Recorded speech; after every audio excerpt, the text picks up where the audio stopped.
22 जनवरी 2024 दुनिया भर के मुसलमानों के लिए इंतहाई तकलीफ का दिन, खास तौर पर बर्रे सगीर के मुसलमान, पाको हिंद के मुसलमान, उनके लिए एक इंतहाई कर्ब और अजाब लेके आया था इस दिन का सूरज, जब भारतीय हुक्मरान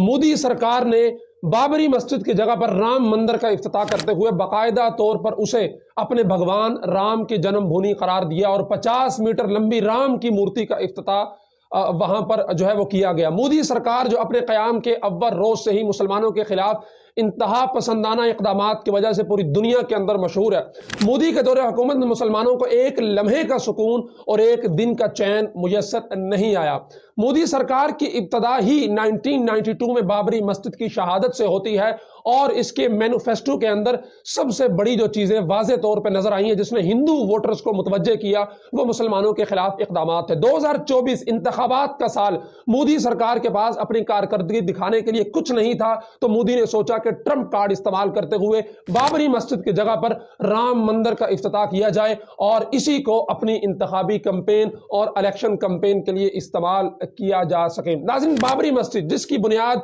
1528 में मुगलिया दौरे हुकूमत ने ज़हीरुद्दीन बाबर के नाम पर रखी गई और इसका नाम बाबरी मस्जिद रखा गया। हिंदुओं का अव्वल रोज से दावा था कि यहां पर हमारे भगवान राम की पैदाइश हुई है, इसलिए यहां पर राम मंदिर तामीर होना चाहिए।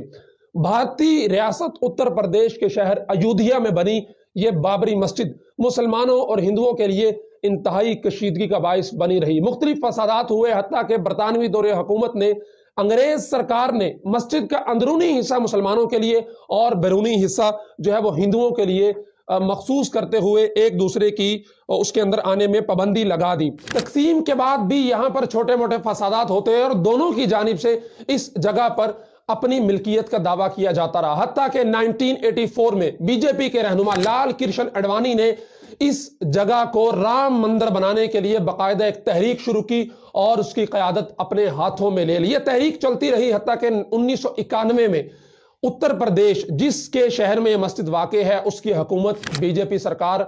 को मिलती है और उसके बाद बाबरी मस्जिद के खिलाफ बाकायदा एक मुनज़्ज़म मुहिम और कैंपेन शुरू की जाती है और दिसंबर 1992 के अंदर हिंदुस्तान भर से इंतहा पसंद हिंदू अयोध्या में इकट्ठे होते हैं और बाकायदा प्लान करके बाबरी मस्जिद के ऊपर धावा बोलकर उसको शहीद कर दिया जाता है। और इन फसादात के दौरान 2000 से जायद मुसलमानों को कुर्बानी का बकरा बनाकर शहीद कर दिया जाता है। मामला यहीं पर रुकता नहीं है। बीजेपी की हुकूमत जो मुसलमानों के खिलाफ इंतहा पसंदाना इक़दामात की वजह से, अपनी पॉलिसी की वजह से भारत के अंदर मशहूर थी और उसी की बुनियाद पर वोट इकट्ठे करती आती थी। 2002 के अंदर मोदी जो आज वजीर आजम है, गुजरात का वजीर आला बनता है और दुनिया के अंदर गुजरात फसादात के नाम से एक ऐसा वाक़या रूनुमा होता है जिसमें मोदी को बुचर ऑफ गुजरात यानी गुजरात के कसाई के तौर पर याद किया जाता है। और इन फसादात के दौरान 5000 से ज्यादा मुसलमान बच्चों, खवातीन और मर्दों को खून बहाया जाता है। नाज़रीन, ये जगह बाबरी मस्जिद की शहादत के बाद मामला अदालत के अंदर जाता है और 2019 के अंदर बाकायदा भारतीय सुप्रीम कोर्ट की जानिब से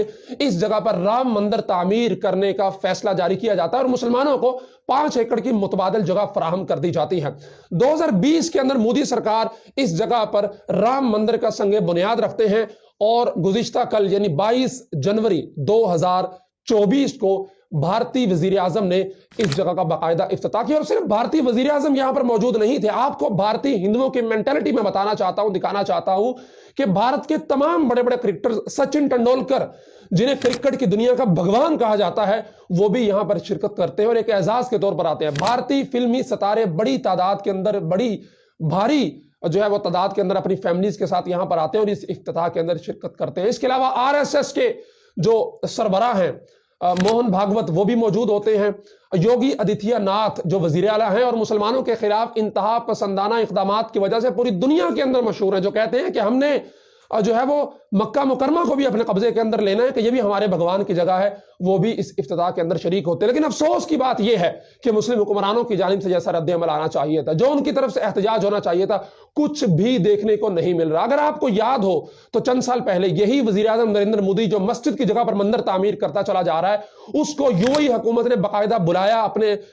यहां और एक बहुत बड़े मंदिर का इफ्तिताह इसके हाथों से करवाया और बताया कि हम यूएई मुसलमानों की सरजमीन पे हिंदुओं के लिए इतने आलीशान मंदिर बना रहे हैं। जिस तरह मसाजिद की तामीर की जाती है, फख्र के साथ ساتھ، شان و شوکت کے ساتھ اسی طرح مندروں کی تعمیر بھی عرب کی سرزمین پر ہوگی، اور رسول اللہ صلی اللہ علیہ وسلم کی بتائی ہوئی قیامت کی نشانیوں کو بھی اس کے ذریعے پورا کیا گیا۔ اب یہ جو دن تھا کل کا، مسلمان پوری دنیا کے ہوں یا پھر میں ذاتی حیثیت میں انتہائی شرمندہ محسوس کر رہا ہوں اپنے آپ میں، اور انتہائی ایک جو ہے وہ مایوسی کی کیفیت ہے کہ اگر آج مسلمانوں کی خلافت ہوتی، ایک جھنڈا ہوتا، مسلمان کا درد محسوس کرتا، ہم یہ جغرافیائی حدود سے بالاتر ہو کے مسلمانوں کے مفادات کی خاطر سوچتے، ہم صرف ایک مسلمان بن کر سوچتے، ہم ایک امتی کی حیثیت سے جیتے، تو کبھی مودی کو اتنی جرت نہ ہوتی کہ وہ بابری مسجد کی جگہ پر 1528 میں بنائی گئی بابری مسجد، اور اتنے 100 سال کے بعد آج وہاں پر رام مندر کا افتتاح کرتا اور دندناتے ہوئے وہاں پر تقریریں کرتا کہ یہ ابتدا ہے، آپ اس کو آگے مزید بڑھتے ہوئے دیکھیں گے۔ یہ ایک اشارہ تھا، یہ ایک سائن تھا، یہ ایک وارننگ تھی کہ ہم یہاں پر رکیں گے نہیں، مسلمانوں تم سے جو ہو سکتا ہے کر لو، ہم اس جگہ سے آگے بڑھتے ہوئے دیگر مساجد جن پر ہم دعویٰ کرتے چلے آ رہے ہیں، وہاں پر ان مساجد کو گرا کر وہاں پر مندروں کی تعمیر کریں گے۔ اگر اس چیز کو روکنا ہے، مسلمانوں کو آگے بڑھنا ہوگا۔ کیا ہم مسجدوں کو کیا بچائیں گے؟ ہم غزہ کے اندر اپنے بچوں کو بچا نہ سکے، اپنی بہنوں کی عزتوں کو بچا نہ سکے، تو ہم مسجدوں کو کیا بچا سکیں گے؟ لیکن قیامت کے روز یہ بابری مسجد کی ایک ایک اینٹ رسول اللہ صلی اللہ علیہ وسلم کے ساتھ اللہ کی دربار کے اندر کھڑی ہو کر ہمارے حکمرانوں کو گھسیٹے گی اور کہے گی کہ یا اللہ، میری حرمت پر جو ہے وہ یہ ہندو آ کر مودتے رہے اور تیرے سوا مورتیوں کی عبادت کرتے رہے اور فخر کے ساتھ اعلان کرتے رہے، لیکن کسی مسلمان کے اندر اتنی جرت نہیں تھی کہ وہ ان کو روک سکتا۔